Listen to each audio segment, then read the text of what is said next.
Hi, I'm Dariana Stewart, and I am a nursing student here at Parkside in Kenosha, Wisconsin. 2020 was a pretty rough year for me, starting with the month of January. I lost my grandma, and then I moved back on campus in February. And shortly after that, COVID hit, and we were forced to move back off of campus. I had to go back to my hometown, which was pretty hard for me, doing online and not really focused because it was so many distractions there.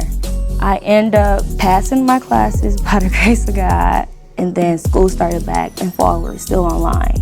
I wasn't really focused. I wouldn't say I didn't care about school, but it wasn't my main priority because I'm so used to being physically in the class, being able to raise my hand and ask questions when I need help. I was working just to pay rent, and I ended up having to drop a whole school year. Being off campus and not in class, it was like a culture shock. I didn't have the resources that I needed for me to be okay. Being here in Kenosha with my family in Milwaukee, and I was still grieving my granny passing and dealing with COVID. And I work at behavioral health, so we was dealing with COVID there, and then mental patients, and it was just a whole lot up on me. So I moved back home, and I ended up making a last split decision in July of 2021, because I had got news that we can go back on campus that fall. So I ended up not necessarily taking a step back from my own apartment and being surrounded by family, and I moved back on campus.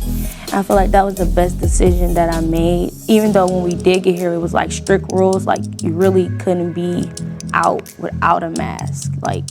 Didn't know how nobody looked without the mask, but I was able to get back in the seat in the classroom, so that was good.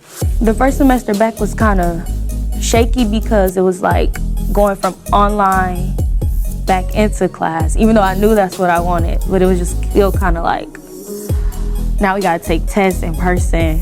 I have test anxiety. At least when I was at home, it was behind the computer. I didn't have to worry about anybody. It is very important for us as a community to stay healthy, wash your hands. I am vaccinated, and I encourage everybody else to get vaccinated. I got vaccinated not only to protect me, but to protect those around me. I work in a hospital with numerous of patients that are more vulnerable. Do your research and follow up with your physician on more questions about the vaccine.